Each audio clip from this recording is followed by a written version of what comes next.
I'm going to try and give a message that's understandable. So, God has been leading me into Joshua a lot, about the story of Jericho. And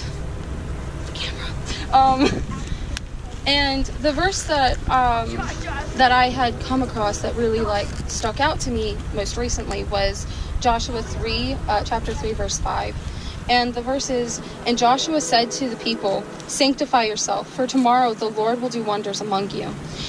And while sanctify is like a very common word used in our Christian lingo, I wasn't entirely sure what it exactly meant. So I looked up in a Christian dictionary what it meant, and the two definitions that stuck out to me were cleanse, purify, and make holy, and then the other one was to separate, set apart, point to holy, sacred, or religious use.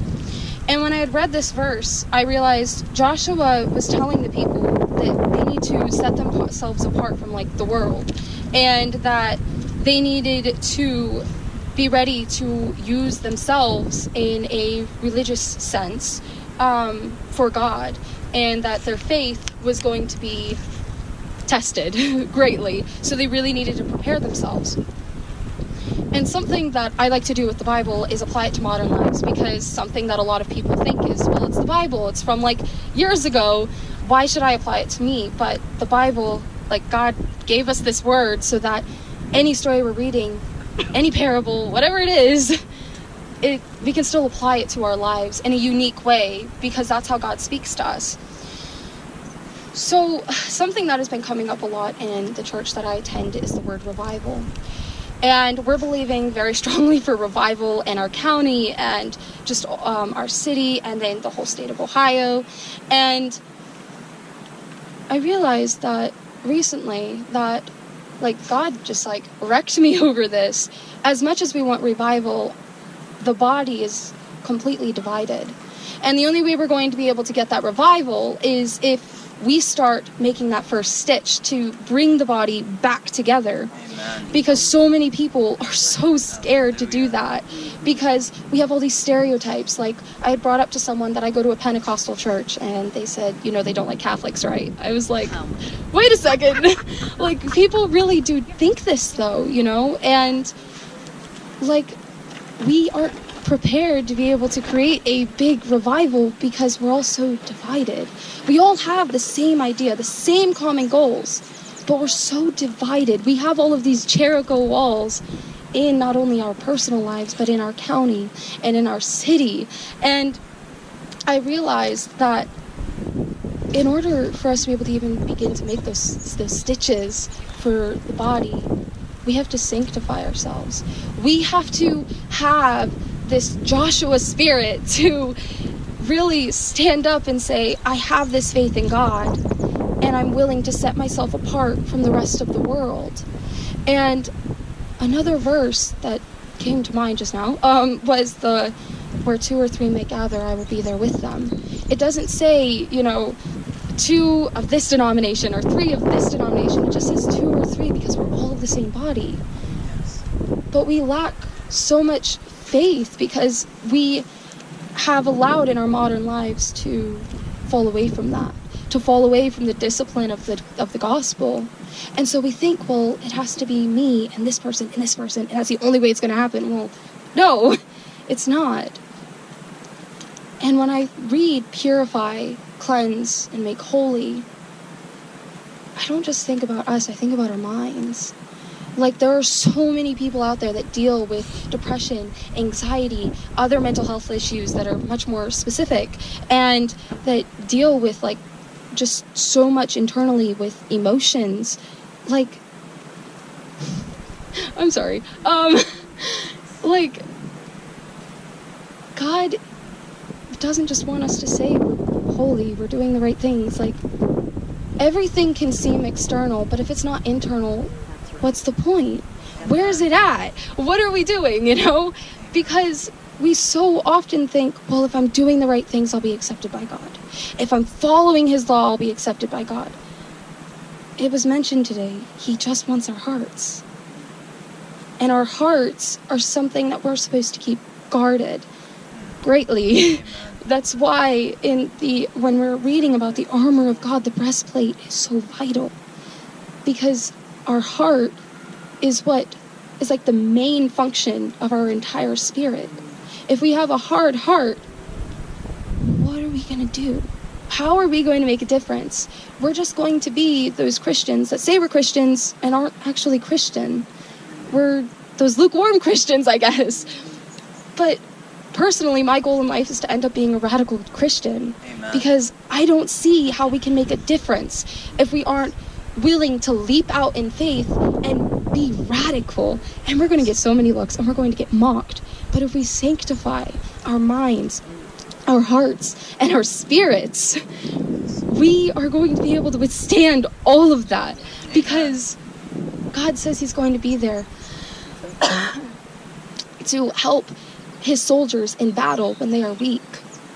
When we are weak, he is his strongest. He swoops in and he acts like the Prince Charming of our lives in order to help us. He humbles himself down so much to help us. The least we can do is try and sanctify our minds and our hearts and our souls. I feel like when I'm talking to people about these things, they think then sanctify means to just, every time that I have this bad thought, I'm supposed to shame myself.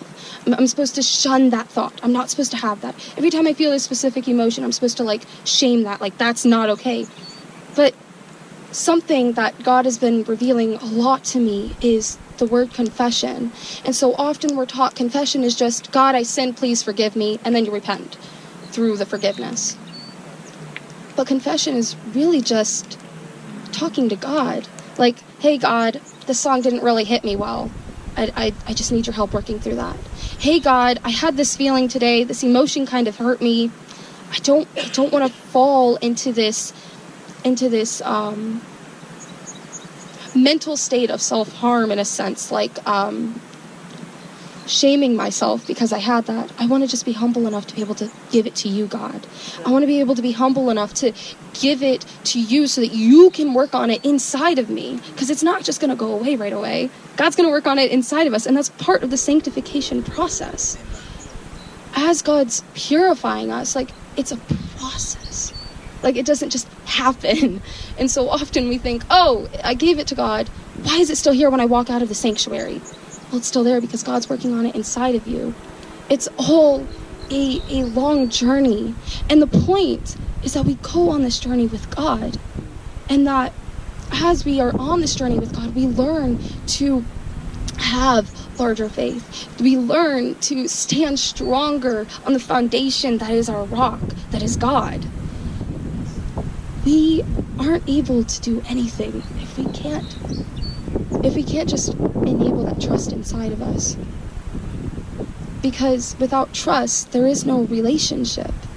I mean, you can think about that with just people, and then you apply that to God, and it's oh, darn, I should probably work on that. And God's not asking us okay, I trust you right now. I'm going to throw myself out this way and just put myself into this harm way, and I'm just going to say, okay, you've got me. No, God's not expecting you to do that right away.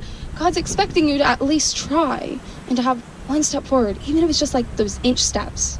He's expecting us to try, because we ask God, sanctify me. But he can't sanctify us if we're not willing to trust him even a little bit. He can't sanctify us if we're not willing to have the faith of a mustard seed, which he says can move mountains. Because we have so much doubt. Because we allow so much of the media in the world to just infiltrate our minds and our spirits. We aren't going to be able to give it all to God if we don't say, all right, God, right now I'm struggling with this. Help me find the root. And when we find the root, Lord, help me to be able to dig that root up. I want to give it to you. Otherwise, what's the point in saying I want to be sanctified? Because we aren't if we don't do that. If Joshua didn't do that, he wouldn't have been able to walk around that Jericho wall and bring them down. He wouldn't have been able to say, I have this faith. I have this strength because it's God's strength inside of me.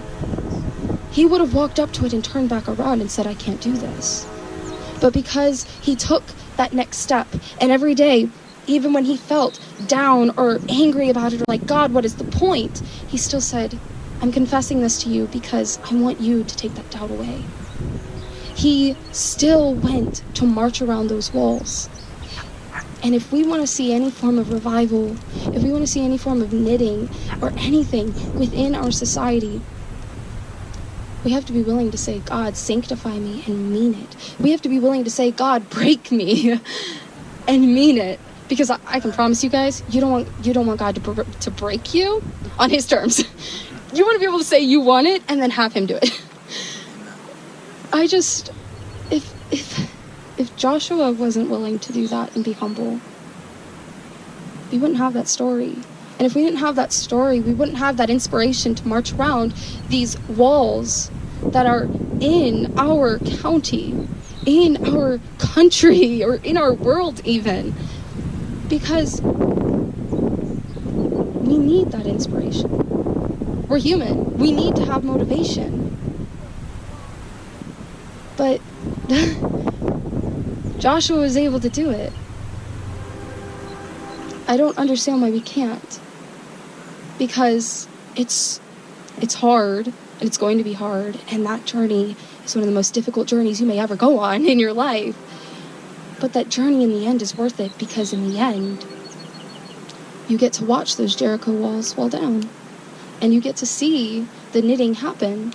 And you get to see this ultimate healing. And that's when you see the signs and the wonders and the miracles that everybody begs for. It's a process. Sanctification is a process. And if Joshua could do it with his people, I think we should be able to too. Amen. Yeah, I'm done. Amen. Thank you. Thank you so much.